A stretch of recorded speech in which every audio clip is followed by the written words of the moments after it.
Next up is Rick Dupont, professional engineer already introduced earlier, spoke earlier, and he will talk about CLEP's impact on construction. So while he's getting me set up, let me just add a couple of really good points. That was a great segue, Gary, because I want to say something. I have worked in the design, build, construction industry for 25, 30 years. Most of all of my experience, probably 80% has been negotiated work, 75%. The number one thing I tell every designer is what drives cost. Does anybody want to venture a guess? What is the biggest cost driver? And it doesn't matter if it's concrete, steel, pipe, electrical. What is the biggest cost driver? Labor. What? Labor? Labor? Change orders. How do we lay out in the sense of, this is what I tell them: quantity, quantity, quantity, quality. Okay? So what Gary just talked about was that thing over there. The first thing, and I've worked with so many design, build, mechanical subs, we locate that sucker in the center of the building. We locate the electrical infrastructure in the center of the building. We want to have all the power coming up in the center of the building so that the secondary feeders, which is the pipes, are the shortest run. And I'm working on a job right now in Baton Rouge where, and I'm off topic, but I gotta share this.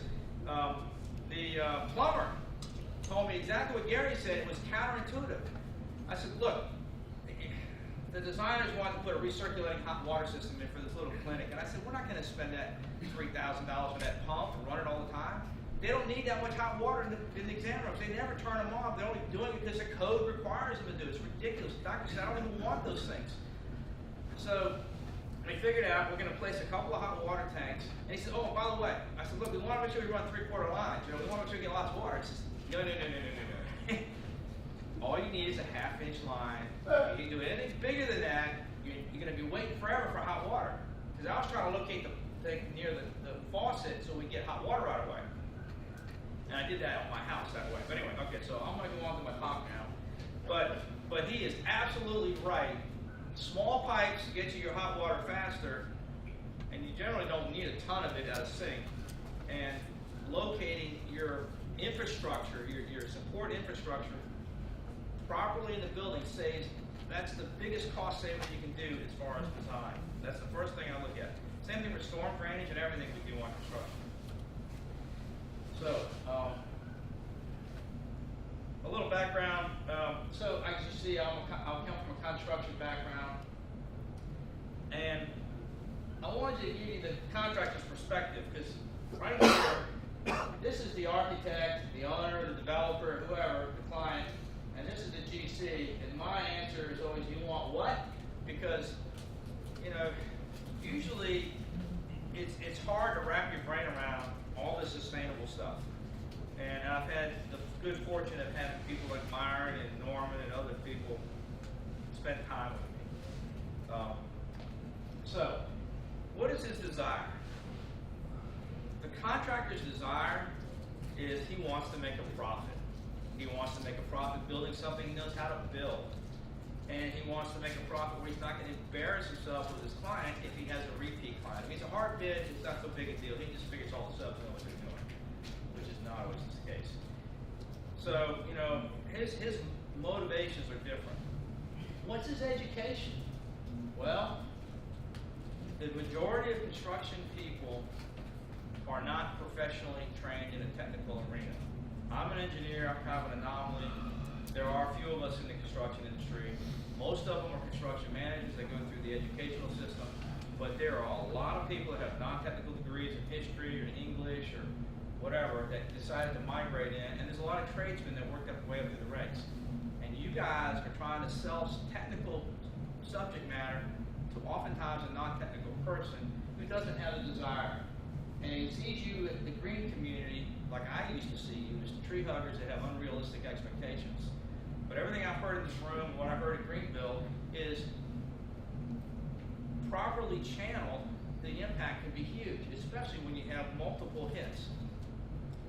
So, the challenges. The challenge I put forth to this community is, don't look at your contractor as an obstacle. Look at him as an opportunity to vet your ideas. And if you can do that, if you can get him engaged so that he buys into your idea, then you will have someone won over forever. And if you don't, when Preskavakov says to me, man, we just can't make the budget, can we get rid of something? Well, I'm going to tell you a little story. My previous employer, I pushed for solar, geothermal, and a green roof because we were building a brand new office building ourselves and wanted to showcase it. Well, I didn't, unbeknownst to me, because I didn't get a chance to actually voice the reason why it was a mistake to do it, they got rid of the geothermal system, which later they wish they had not. That's a different story. Everyone wants to know that. So, this is a team sport we're in, okay? So who are the players? Okay, here we go. Okay, so the contractor is the batter. He's the guy that's swinging at everything, and he is a technology lagger, okay? He only wants to build what's been proven to be done 1,000 times, and I come from that field, so I can say that. I know what my coworkers were. The technology leader is the architect and his team on the base. The structural engineer, electrical engineer, mechanical engineer, put any designer you want on the base. You guys are on the bases, okay, oftentimes. But you're pitching to the contractor, he's swinging, and he wants to get a home run. He wants to make his profit. The authority having jurisdiction is the umpire. He's trying to call the balls and strikes, make sure that you're staying in compliance with code. So he is technology neutral. The consumer is trying to catch the architect's pitch. So the consumers today are technology receptors. They really want to embrace what you guys are doing, and they want to feel good about it, but they want it cheap. They don't want to have to pay for it unless it's an iPhone. The developer I put over here, he could be an owner, he could be a coach, but I put him as a first base lineman because he wants to get his contractor to first base. Sometimes your stuff gets sacrificed in the process. And the lender is over here, he's third base lineman because, until the contractor gets around the bases and about to go home, the lender really doesn't come into play a whole lot. But, the developer knows he's got to satisfy that guy over there. And your future buyers are out here in the stands. And what I mean by future buyer, that's the guy that's going to buy the job from the developer, not necessarily the guy, and so the developer built the house, these are the people buy the houses, but if it's a job like Charity Hospital, he has to flip it. That's who the team is. So if you look at it as a team sport, and you're a player, we're all players, and we're on the same team, then that'd be a good thing. So, Myron, I may need help with this. Can you come activate this? That's right. So, which one is your client? Now, you got a bunch of runners right here. Okay, I want you to watch these runners as they attempt to clear their hurdles.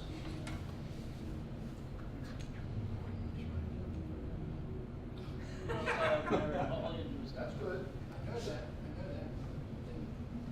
Just tap the picture on the back. You're moving it around. Tap the picture. That's all you gotta do. There we go. No, you gotta just tap it once. There we go. Alright. So which one is your client?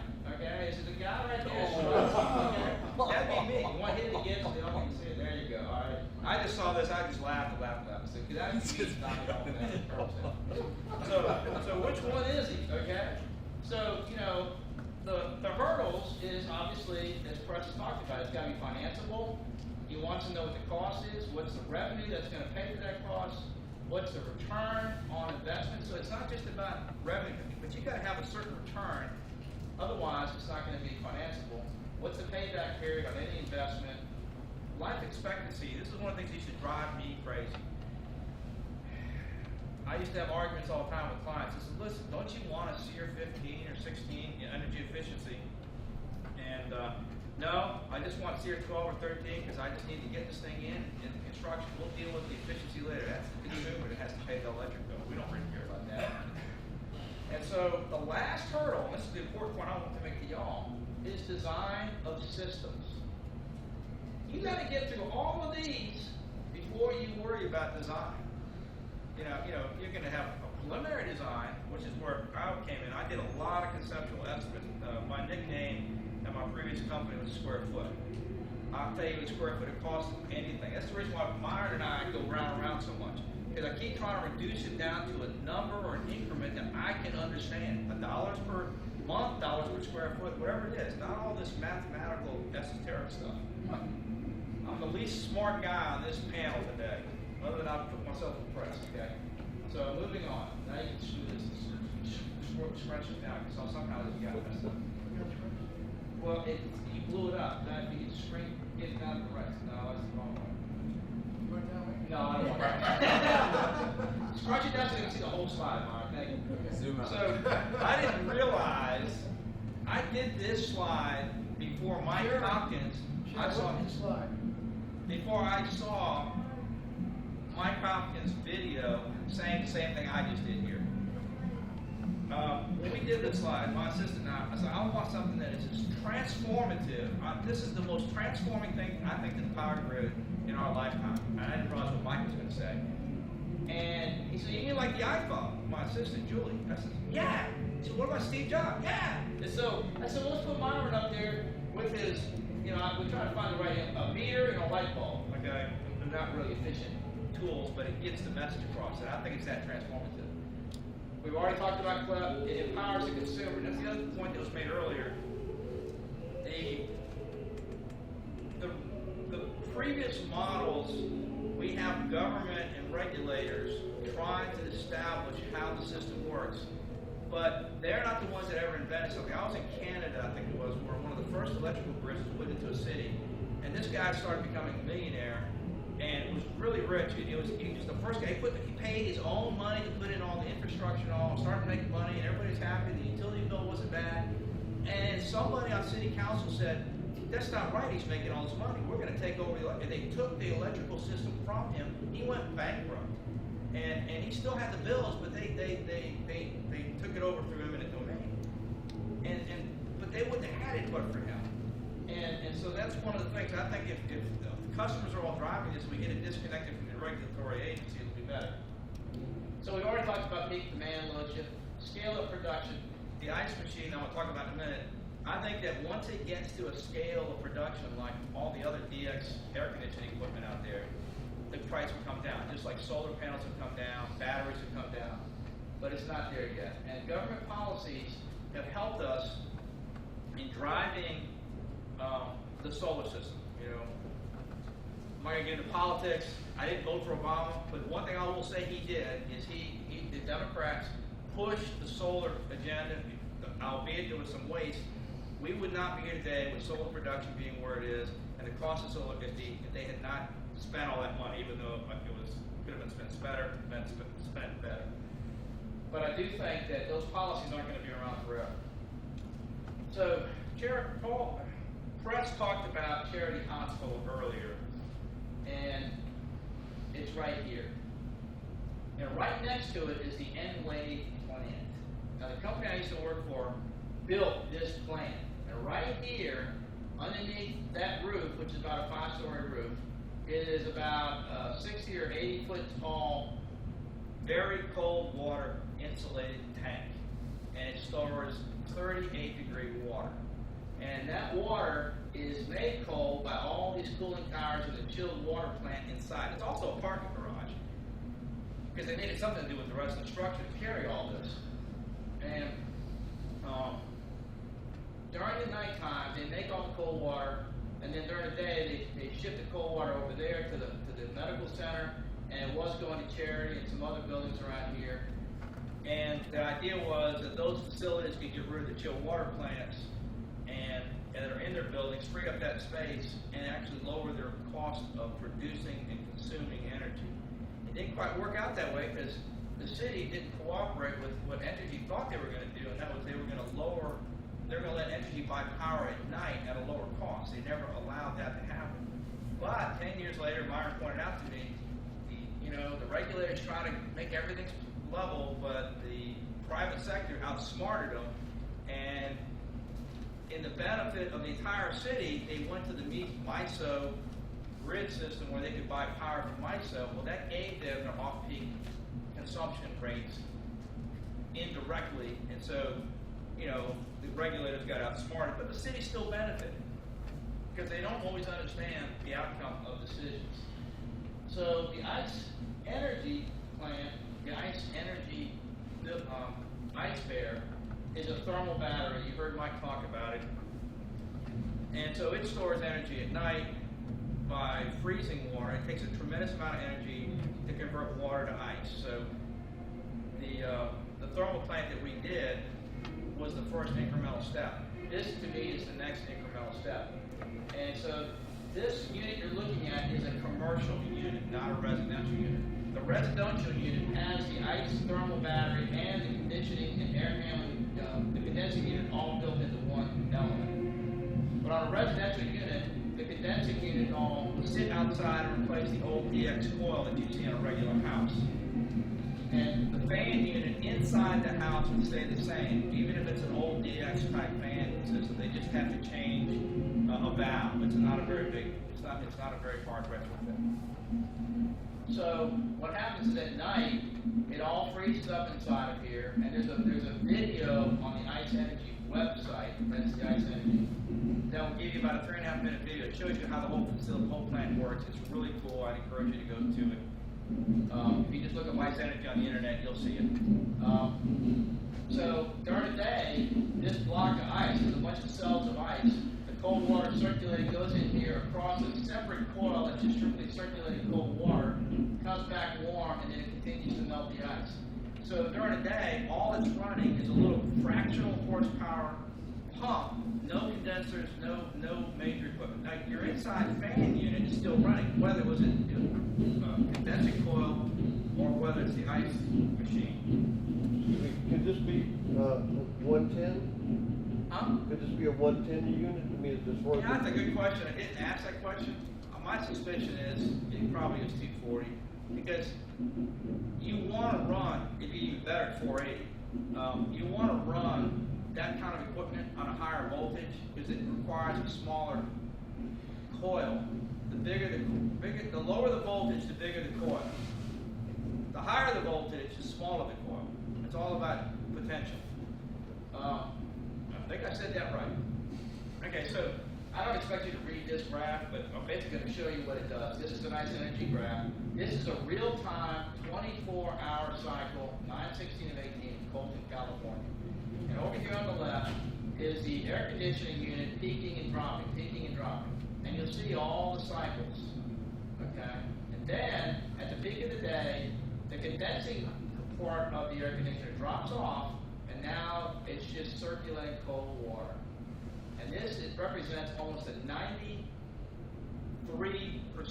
drop in energy consumption from the peak right here to here.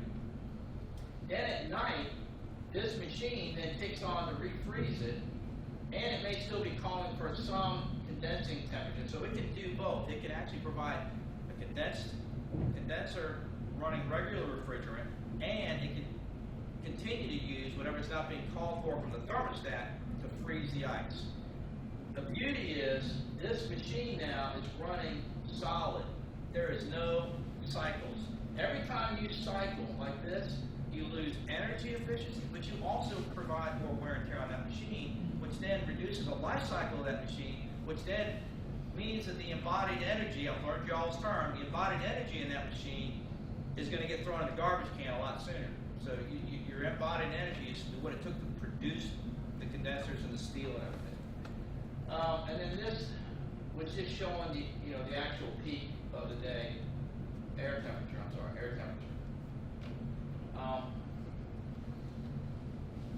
This, again, I did the best I could to copy the slides over, but this slide basically just says that their 5-ton unit, which by the way, the 5-ton unit is much bigger than what you need. You only need about 2.5 tons for a 1,000 square foot house and then walls, 1,200 square foot house. A 5-ton unit will cover a lot larger house. But that's all they have right now in production. but they have a 2.5 ton unit that is in production. Now, I'm not here to sell ice energy, but I'm just telling you this is an amazing piece of technology, I think. So, you'll see that it had a $17,000 price tag just to change it out, but then there was a $6,700, I think, utility rebate, and then a $7,000 stored energy rebate is another governmental rebate there. So the net cost to the consumer was $2,500. So if it wasn't for, all of the rebates and the governmental programs, this wouldn't work. But what it is it's not just the government that's doing it, the utility is doing it too, because the utility, as Mike was saying, is trying to not spend money to build another peaking power plant or add new wire into the grid.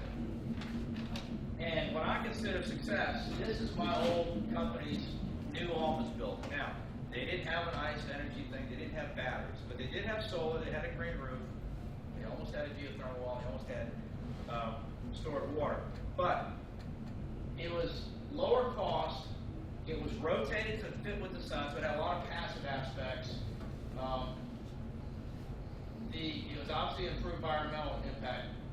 It improved resiliency because of we had a small generator, so we could be there if Hurricane Katrina happened again. And it makes a better constructed environment for employees. You know, you have more daylighting and more air conditioning. And I think with the things that we're talking about here today, and you start piling up a nice energy plant with a battery and some solar and some electrical batteries, you have an amazingly resilient house. And with that, I think I am done. Let me see. There you go. We don't have a lot of time, but we do have a couple minutes, 2 or 3 or so. If anyone has questions for Rick or Gary's talk, well, I guess Tommy and then yours. Yeah, this is for Rick. But feel free to repeat the question. I guess because I understand an ice maker, then the ice maker, air conditioner. Ice bear is what they call it. Okay. That in fact it's got 2 modes then, if I'm correct, which is that it runs in the ice, it runs off the ice, but has as kind of a backup, which is traditional Freon. It has a conventional Freon condensing unit coil that is used to make ice, okay?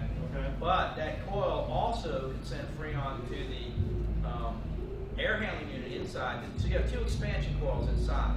So on a commercial unit, what they do is if you have an existing air conditioning system that's on a rooftop package unit, they'll put the ice bear there, and then they'll run the water lines over to it, and then they'll put a separate coil that's in the airstream that is, downstream of the refrigerant coil, so that if the refrigerant coil is not on, the air is coming across the ice coil and to it, okay? Now the interesting thing is the ice coil operates at a lower temperature than the refrigerant coil, if I understand correctly. But it operates at a slower, I think it operates with less water flow, because of colder water.